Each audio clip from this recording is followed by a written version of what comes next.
Hey sports fans, today I wanted to just give you a little walkthrough on what I do to give myself a pedicure. And hopefully, you'll find this helpful. Maybe you'll get some tips and tricks out of this. But anyway, this is just what I do to just kind of pamper my little footsies. So let's get started. Okay, so I just want to kind of go over some things that you'll need or the things that I use in my pedicure. Here we've got just some of those like plastic rubber gloves that you can buy, disposable ones, like a pack of those. I use those for removing the nail polish on my toes because I don't want to ruin my finger polish. So I'll put these on to protect myself. Then cotton balls, fingernail polish remover, and a couple more things here. These are just kind of like beads that you can get at the craft store, like in the flower section. They go like in vases to be decorative and stuff like that. I put these at the bottom of my foot tub so that I can roll my feet around on them. So you don't have to have these, but this is just something I use. This stuff I really like. This is the Foot Retreat Soaking for Aching Tired Feet. It's from Got to Be Spa. You can see I've used some. It smells really, really good. It does clean and soften your feet. It has kind of like an effervescence and it just smells really good. I think it's minty or something. I can't remember now. Yeah, it has kind of like a eucalyptus type of smell. It's really pleasant though.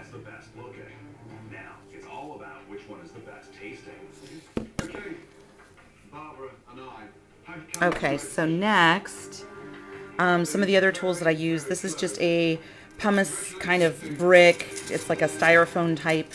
I think I got this at like Sally's Beauty Supply, but I think it's really an awesome pumice. This I've used a couple times. I think it's okay. It's not as good as probably some professional stuff. I got this at like, I don't know, a grocery store or something like that, but it's like callus away.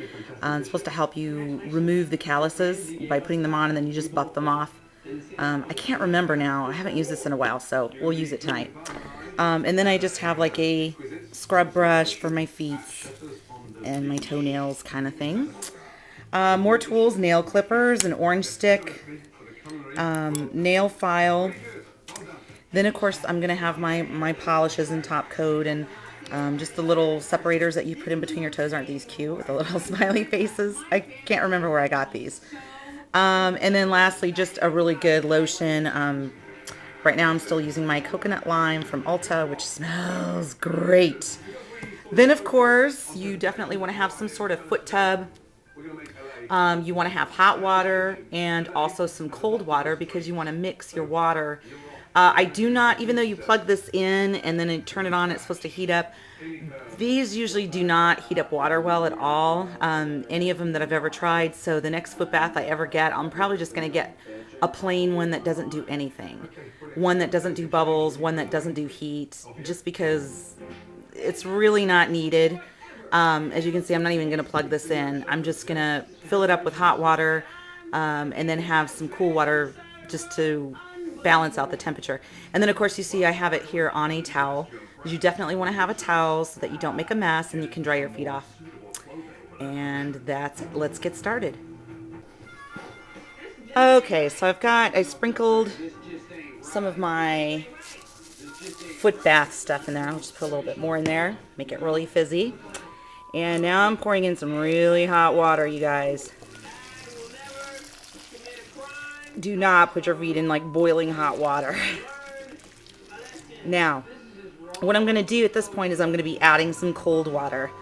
And, ooh, God, that stuff smells so good.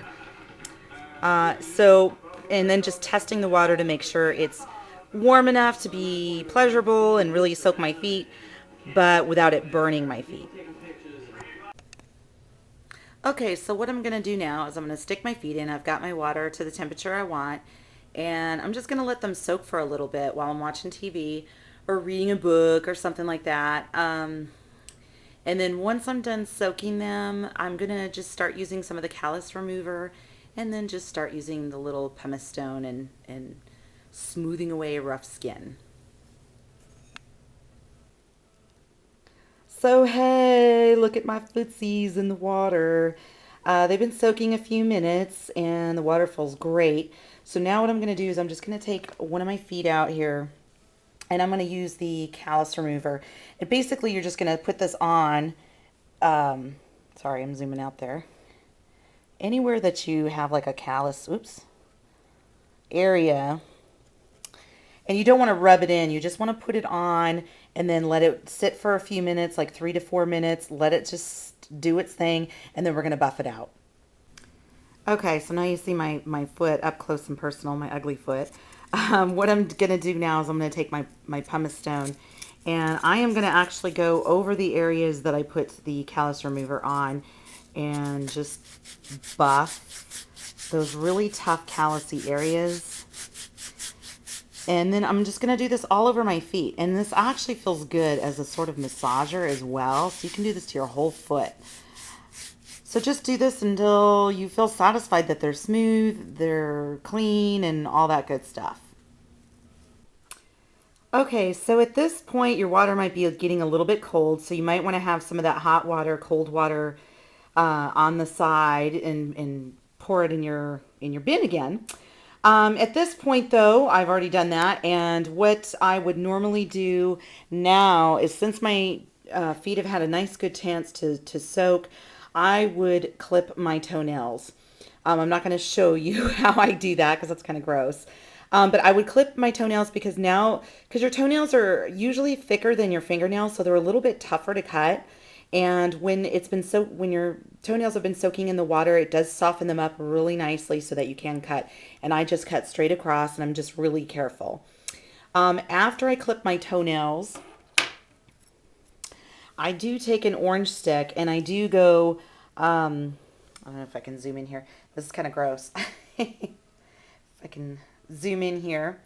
I do kind of go around the sides and the cuticles and all the way around my nails and just clean all that area out with the orange stick. And then once I'm done with that, then I just take my scrub brush and I start to just scrub all my toenails, my feet, everything, just to give it one last scrub before I take them out of the water. Then once I'm done with all of that, I take them out of the water and I dry them off, and I'm going to get ready to polish them now. Okay, so one thing I forgot to mention after you take your feet out of the water and you clip your nails, you would dry them, and then you would also take a nail file and just smooth down all the rough edges after you clip them and make them nice and smooth and shape them. And then what I would do after that is I would rinse my feet again just to get all the dust, the nail dust off, and then dry them off again. And then at this point, what I would do is I would paint my beautiful toenails. Okay, kitties, you can see there that I've painted my toenails. It's the pretty plummy color that I used on my fingernails. And then, of course, then I use a top coat. Any top coat will do. This is the kind I use. And that's it. That's how I do my pedicure. Definitely you can do different things yourself, try different products, different techniques, but that's just what I do. So hopefully this helped you out, and that's it. See you soon. Bye.